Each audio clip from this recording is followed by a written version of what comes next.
தமிழில் பேசினா கைத்தட்டுகள் ஜாஸ்தி வரும்னு நினைக்கிறேன். அதனால தமிழ்லேயே பேசுகிறேன் நான்.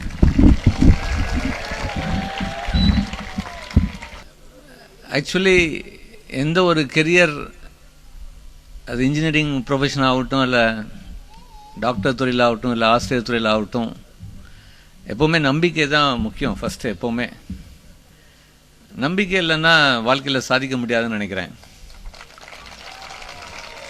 ஒரு சின்ன உதாரணம் சொல்கிறேன். அதாவது என்ன அப்படின்னா, ஒரு தடவை கலாம் சாரோட உரையாடும் போது அவர் உன்னுடைய தொலைக்காட்சி நிகழ்ச்சி எல்லாமே நம்பிக்கைன்னு தொடரில் தான் வந்துட்டுருக்கு, ஏன் நம்பிக்கைன்னு பேர் வச்ச அப்படின்னு கேட்டார். சரி, எதுலையுமே எனக்கு நம்பிக்கை ஜாஸ்தி, அதனால தான் நம்பிக்கைன்னு பேர் வச்சேன் அப்படின்னு. எந்த அளவுக்கு நம்பிக்கை இருக்குது அப்படின்னு கேட்டார். எந்த அளவுக்கு இருக்கணும்னு நீங்கள் நினைக்கிறீங்க அப்படின்னு கேட்டேன். அதுக்கு ஒரு உதாரணம் ஒன்று சொன்னார். ஐ மீன், வாழ்க்கையில் மறக்க முடியாத ஒரு உதாரணம். அதாவது அவர் சொன்னார், ஸ்ரீகாந்த் ஒரு பையன் இருக்கிற நம்பிக்கை, அந்த அளவுக்கு நம்பிக்கை இருந்தால் வாழ்க்கையில் ஜெயிச்சிடலாம் அப்படின்னாரு. ஏன் சார் அந்த ஸ்ரீகாந்த் பையன் என்ன உங்களை அவ்வளோ இம்ப்ரெஸ் பண்ணார் அப்படின்னு கேட்டேன். அப்போ அவர் சொன்னார், அவர் ஜனாதிபதி ஆன பிறகு முதல் தடவை சென்னையில் திருவள்ளூர் ஸ்கூலில் பிளைண்ட் ஸ்கூலில் அட்ரஸ் பண்ண போனார். அப்போ உங்களுக்கு எல்லாத்துக்குமே தெரியும், கலாம் சார் பேசின பிறகு நிறைய கேள்விகள் கேட்பார். அப்போ ஒரு கேள்வி, அந்த பார்வையற்ற மாணவர்கள்கிட்ட ஒரு கேள்வி கேட்டார். வாழ்க்கையில் நீ என்னவாக இருக்க விரும்புகிறாய் அப்படின்னு, what you want to be in your life அப்படின்னு. நிறைய பேர் டிஃப்ரெண்ட்டாக பதில் சொன்னார். இப்போ ஸ்ரீகாந்த் ஒரு பையன், 10வது படித்த பையன், அப்போ எந்திரிச்சு கலாம் சார்கிட்ட, அதுவும் இங்கிலீஷில் சொன்னானா, sir I want to become the first blind president of India அப்படின்னு சொன்னானா. அவர் நிஜமாவே சொன்னார். ஜேபி சொன்னோடனே என்ன ஒரு மாதிரி ஆயிடுச்சு. அப்புறம் அந்த பையனை தனியாக கூப்பிட்டு நான் பேசினேன் அப்படின்னு. சார் நீங்கள் நான் நல்லா படிக்கிறேன் சார், எனக்கு நம்பிக்கை இருக்குது, நான் ஒரு பார்வையற்ற முதல் ஜனாதிபதி, இந்திய ஜனாதிபதி ஆகிறதுக்கு எனக்கு வாய்ப்புகள் இருக்குது அப்படின்னு சொன்னானா. 10th நல்ல மார்க் வச்சு +2 மார்க் நல்லா வாங்கினான். 1124 மார்க் வாங்கினார் பையன். அந்த பையன் 1124 மார்க் கேள்விப்பட்டதும் கலாம் சார் அவரை ஜனாதிபதி மாளிகைக்கு வரவழைச்சு, நீ மேல் படிப்பு எங்கே படிக்கணும் அப்படின்னு. அப்போ நான் சிறந்த பல்கலைக்கழகத்தில் பண்ணணும் அப்படின்னு. இந்தியாவிலேயே உலகத்திலேயே அப்படின்னு கேட்டாராம். உலகத்தில் அப்படின்னாரு. உலகத்தில் மிக சிறந்த பல்கலைக்கழகம் Massachusetts Institute of Technology, MIT அப்படின்னு சொல்லி யுனைடெட் ஸ்டேட்ஸ் ஆஃப் அமெரிக்காவில் இருக்கிறது அப்படின்னு. சரி, நான் படிக்கிறேன் சார், எனக்கு வாய்ப்பு இருந்தா அப்படின்னு. அங்கே படிக்கிறதுக்கு 55 லட்ச ரூபா செலவாகும். ஸோ அதுக்கு அவர் LG கம்பெனிலேருந்து ஸ்பான்சர் வாங்கி அந்த பையனை படிக்கிறதுக்கு அனுப்பிச்சார். அந்த பையன் இப்போ படித்து முடிச்சுட்டான். அந்த பல்கலைக்கழகத்தில் முதல் மாணவனாக திகழ்ந்திருக்கான். அது இன்னும் முடியல. நான் அப்படியே கேட்டுட்டு இருக்கேன். நான் அவர்கிட்ட பேசிட்டு இருக்கும்போது, அப்போ LG கம்பெனி ஒரு இமெயில் அனுப்பிச்சார். அவங்களுடைய HR மேனேஜர் ஒரு இமெயில், அதாவது நீங்கள் நல்லா இந்த ஸ்ரீகாந்தை பார்த்து நீங்கள் நல்லா படித்து இது பண்ணியிருக்கீங்க, நீங்கள் இந்தியாவுக்கு திரும்பி எங்கள் கம்பெனிலே ஜாயின் பண்ணிக்கோங்க அப்படின்னு சொல்லி ஒரு இமெயில் அனுப்பிச்சிருக்கார்.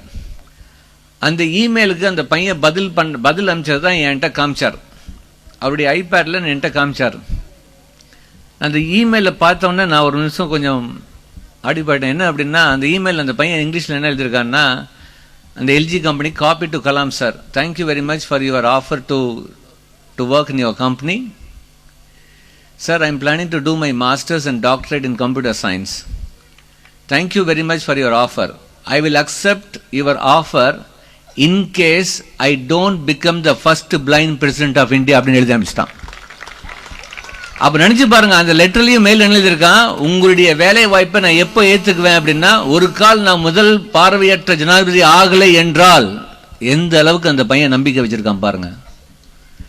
அந்த அளவுக்கு நம்பிக்கை இருந்தால் வாழ்க்கையில் சாதிக்க முடியும்னு அன்றைக்கி சொன்னார். உண்மை அதுதான். ஸோ முதல்ல ஃபஸ்ட்டு நம்பிக்கை வைங்க. ஹார்ட் ஒர்க் எல்லாமே பண்ணுறோம் நம்ம எல்லாமே. நான் எப்பவுமே சொல்லுவேன், வெறும் ஹார்ட் ஒர்க் மட்டும் பத்தாது, சாமர்த்தியமும் வேணும் அப்படின்னு சொல்லுவேன். அதாவது திறமையை மட்டும் பத்தாது, சாமர்த்தியம் இருந்தால் தான் வாழ்க்கையில் ஜெயிக்க முடியும் அப்படின்னு. திறமையை நம்ம எப்படின்னா கற்றுக்கலாம். நான் எப்பவுமே சாமர்த்தியம் யார்கிட்ட கற்றுக்கலான்னா இந்த சின்ன பசங்கிட்ட தான் கற்றுக்க முடியும் அப்படின்னு சொல்லுவேன். எப்பவுமே சாமர்த்தியம் சின்ன பசங்கிட்ட தான் கற்றுக்க முடியும் அப்படின்னு. அதுக்கு ஒரு சின்ன ஒரு நடந்த விஷயம் சொல்கிறேன் நான். என்னுடைய ஃப்ரெண்டு வந்து ஒரு 5 ஸ்டார் சாக்லேட் பாக்ஸ் வந்து எடுத்து அந்த அந்த அவினாஷிட்ட கொடுத்து சாக்லேட் எடுத்துக்கோ அப்படின்னு. அந்த சின்ன பையன் வந்து சாக்லேட் வேணாம் அங்கிள், நான் அம்மா வந்த பிறகு எடுத்துக்கிறேன் அப்படின்னா ஆச்சரியம். ஏன்னா அது சாக்லேட் கொடுக்குறாங்க, ஒரு சின்ன பையன் வந்து சாக்லேட் எடுக்க மாட்டேங்கிறான், பரவாயில்ல நல்லா இது பண்ணியிருக்காங்க அப்படின்னு. அப்புறம் கொஞ்ச நேரம் கழித்து அவங்க அம்மா வந்தாங்க. அவங்க அம்மாவுக்கு நான் சின்ன பாராட்டல் சொன்னேன், உங்கள் பாருங்கள் உங்கள் பையன் அவினாஷ் வந்து அங்கிள் சாக்லேட் கொடுத்தா வாங்கல, அம்மா வந்த பிறகு எடுத்துக்கிறான்னு, நல்லா வளர்த்துருக்கீங்க உங்கள் பையனை அப்படின்னு.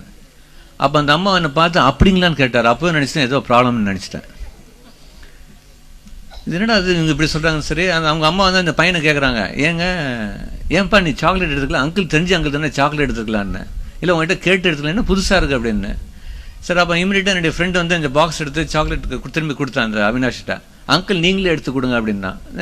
என்னுடைய ஃப்ரெண்டு வந்து ஒரு 4 சாக்லேட் எடுத்து கொடுத்தான். வாங்கிட்டு பிறகு அவங்க வந்து பேசியிருந்தாங்க. அந்த சின்ன பையனை கூப்பிட்டு, ஏன்டா அப்போவே அங்கிள் கொடுத்தா அப்போ எடுத்துருக்கலாமே அப்படின்னு. நீங்கள் வேற அங்கிள், நான் எடுத்தால் ஒன்று தான் வரும், அங்கிள் எடுத்தால் 4 வரும்னா நான் ஆடியே போயிட்டேன். எந்த அளவுக்கு புத்திசாலியாக இருக்காங்க பசங்க பார்த்தீங்களா, சாமர்த்தியம். அதெல்லாம் அந்த அளவுக்கு சாமர்த்தியம் தான் வாழ்க்கையில் சாதிக்க முடியும்னு சொல்ல முடியும். சின்ன பசங்கிட்ட தான் கற்றுக்க வேண்டியதாக இருக்குங்க. அடுத்தது உலகம் போகிறது வந்து பார்க்கும்போது நிறைய திறமைகள் நம்மகிட்ட இருக்குது.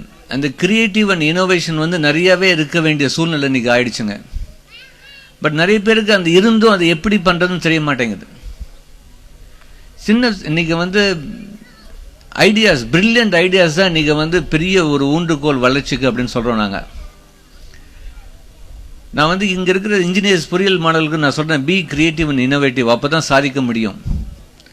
சின்ன சின்ன ideas can give you a great break in your life. ஒன்றும் இல்லை, ஒரு 12வது ஃபர்ஸ்ட் இயர் படிக்கிற மாணவர்கள் கொடுத்த ஐடியாஸ்லாம் ரொம்ப கஷ்டமாக, எனக்கு பிரமாதமாக இருந்தது. அதாவது வீக் மேக்சின் வந்து ஒவ்வொரு வருஷம் வந்து இன்னோவேட்டிவ் ஐடியாஸுக்கு வந்து ஒரு பெரிய தொகையும் ஒரு வாய்ப்புகளும் கொடுக்குறாங்க. சின்ன சின்ன ஐடியா, ஒரு 2 ஐடியா உங்களுக்கு நான் ஷேர் பண்ணுறேன் நான். ஏன்னா நிறைய பேர் பேசுறதுக்காங்க, ஒரு 5 நிமிஷம் தான் பேசலான்னு பார்த்தேன் நான். ஒரு 2 சின்ன ஐடியா, சின்ன பசங்க கொடுத்த ஐடியா எப்படி, அதாவது 12th படிக்கிற பையன், சின்ன பையனா 12th படிக்கிற பையன். அதாவது அந்த பையன் எக்ஸாம், இந்த மார்ச் மாதம் எக்ஸாம் முடிச்ச பிறகு வீட்டில் இருக்கும்போது அவங்க அம்மா அப்பா வந்து அவங்க அம்மா வாஷிங் மிஷின் வாஷ் பண்ணுறதை பார்த்துட்டு இருந்தான். அந்த வாஷிங் மிஷின் வந்து தண்ணி வெளியே போகிறத பார்த்துட்டு, என்னடா இது இவ்வளோ தண்ணி வேஸ்ட் ஆகுது, வாஷிங் மிஷின் வந்து தண்ணி வேஸ்ட் ஆகுது, 30 லிட்டர் வேஸ்ட் ஆகுது, தண்ணி இந்த இவ்வளோ கஷ்டம் இருக்குது, இந்த தண்ணியை ஏன் நம்ம வேறு விதமாக யூஸ் பண்ணக்கூடாது அப்படின்னு ஒரு ஸ்ட்ரைக் பாருங்கள். அந்த 12th படிக்கிற பையனுக்கு, 12th முடிச்ச பையனுக்கு ஒரு சின்ன ஒரு ஸ்ட்ரைக் பாருங்கள். வாஷிங் மிஷின் வந்து தண்ணி வெளியே போகிறத வந்து ஏன் நம்ம வேறு இதுமாக யூஸ் பண்ணக்கூடாது அப்படின்னு ஒரு ஸ்ட்ரைக். யாருக்குமே நம்ம நினைக்கல, இத்தனை பேர் நம்ம பார்க்குறோம் வாஷிங் மிஷின், யாருமே நினைக்கல. அந்த பையன் என்ன பண்ணால், அந்த அவங்க வீட்டில் வந்து அந்த பையன் பெங்களூர், அவங்க வாஷிங் மிஷினில் தண்ணி வெளியே வர்றது, அந்த வாஷ் பண்ண தண்ணி வெளியே வர்றது வந்து ஒரு சின்ன சம் டேங்க் ஒன்று கட்டினான். சம் டேங்க் கட்டிட்டு அந்த வாட்டரை கலெக்ட் பண்ணி அந்த வாட்டரை வந்து டாய்லெட் பர்பஸ்க்காக ரீசைக்கிள் பண்ணான். ஃபென்டாஸ்டிக் ஐடியா, யாருமே அதை நினைக்கவே இல்லை. Water recycling for toilet purposes from washing machine water. இன்னொரு பிரில்லியன்ட் ஐடியா, அந்த ஐடியாவுக்கு வந்து அந்த பையனுக்கு வந்து 1 கோடி ரூபாயும் ஒரு பெரிய இன்டெலெக்சுவல் ப்ராப்பர்ட்டி ரைட்ஸும் கொடுத்துருக்காங்க. ஃபர்ஸ்ட் ப்ரைஸ் அந்த ஐடியாவுக்கு, இன்னோவேட்டிவ் ஐடியா. அது என்ன ஐடியா அப்படின்னா, சென்னையில் வித்யா மந்திரில் படிக்கிற ஒரு பையன் 12th முடிச்சுட்டு அவங்க அம்மா அப்பா வந்து குற்றாலத்துக்கு கூட்டிகிட்டு போனாங்க. கன்னியாகுமரியிலேருந்து குற்றாலம் போகும்போது அந்த ரோடில் வந்து லாட் ஆஃப் விண்மில்ஸ் இருந்தது. அந்த விண்மில்ஸ், சில விண்மில்ஸ்லாம் ஓடல. அந்த 12th படிக்கிற பையனுக்கு என்னடா அது விண்மில்ஸ் இவ்வளோ இருக்குது, ஏன் சிலதெல்லாம் ஓடல அப்படின்னு அந்த டாக்ஸி டிரைவர்கிட்ட கேட்டாங்க.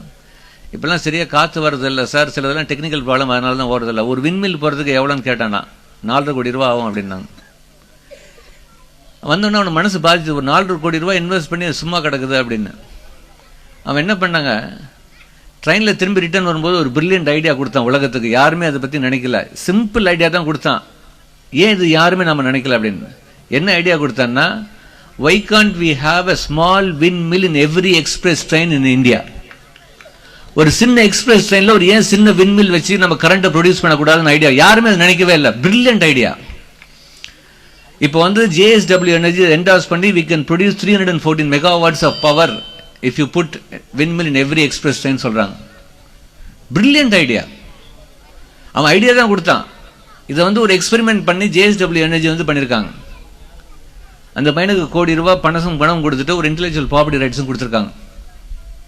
கலாம் சார் பாராட்டுகள் வேற. சின்ன ஐடியா தான், வித்தியாசமான திங்கிங் தான் இப்போ வேண்டியிருக்கு. வித்தியாசமான திங்க் பண்ணாதான் வாழ்க்கையில் சாதிக்க முடியும் சொல்லுவேன்.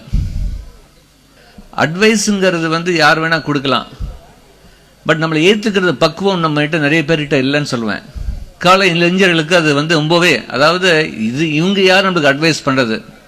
நான் எப்பவுமே சொல்லுவேன், யார் வேணா அட்வைஸ் கொடுத்தாலும் ஏற்றுக்கிறதுடைய பக்குவம் அவங்ககிட்ட இருந்துச்சுன்னா வாழ்க்கையில் சாதிக்க முடியும்னு சொல்லுவேன். அகைன் நினைக்கிறது பெருசாக திங்க் பிக் இன் லைஃப்னு சொல்லுவேன். நம்ம பெருசாக நினைக்கிறது நம்ம வந்து we always underestimate. Again ஒன்று லாஸ்ட் உதாரணம், உண்மையான உதாரணம் ஒன்று சொல்கிறேன். ஒரு 4 ஸ்டூடெண்ட்ஸ் வந்து ஜாப் கிடைக்கல.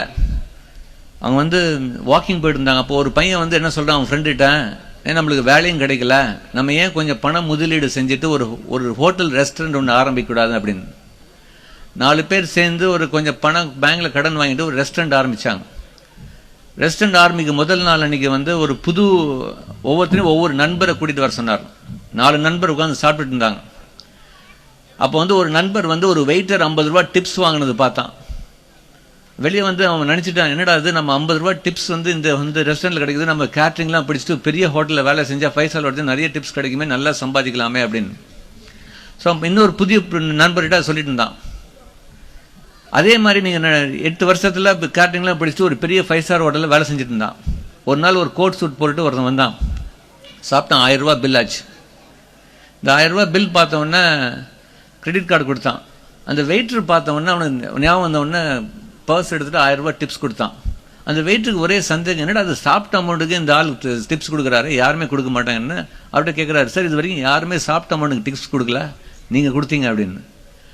அப்போ அந்த கோர்ட்டில் வந்து அந்த வெயிட்டர் கேட்டாங்க, எனக்கு தெரியுது அப்படின்னு. தெரியல அப்படின்னு. 8 வருஷம் முன்னாடி ஞாபகம் இருக்கா, நீ உன்னுடைய நம்ம எல்லாம் சேர்ந்து சாப்பிட்டு இருந்தோம் ஒரு ரெஸ்டாரண்ட்டில், நீ கூட சொன்ன நானும் கேட்ரிங் பிடிச்சி ஒரு பெரிய வெயிட்டர் ஆகணும் அப்படின்னு. நீ ரொம்ப சந்தோஷம், நீ பெரிய 5 ஸ்டார் ஹோட்டலில் வேலை செய்யணும். ஓ அதுக்கு தான் கொடுத்தீங்களான்னு. இல்லைப்பா, அன்னைக்கு நீ வந்து அந்த வெயிட்டரை பார்த்து 50 ரூபா அந்த வாங்கின வெயிட்டரை பார்த்துட்டு அதனோட நல்லா இருக்கணும் அப்படின்னு நினச்சி சாதிச்சிட்ட. அதே டைம் நான் உன்னை பக்கத்தில் உட்காந்துட்டு அந்த 50 ரூபா கொடுத்தவனை பார்த்து அவனோட பெட்டராக நினச்சி நான் சாதிச்சிட்டேன். 2 பேருமே சாதிச்சாங்க. ஒருத்தன் கொடுத்தவனை பார்த்தான், ஒருத்தன் வாங்கினவன் பார்த்தான். எண்ணங்கள் தான் வேற்றும். ஸோ நினைக்கிறது பெருசாக சாதிக்க முடியும். Wish you all the very best. Thank you for the wonderful opportunity. Thank you.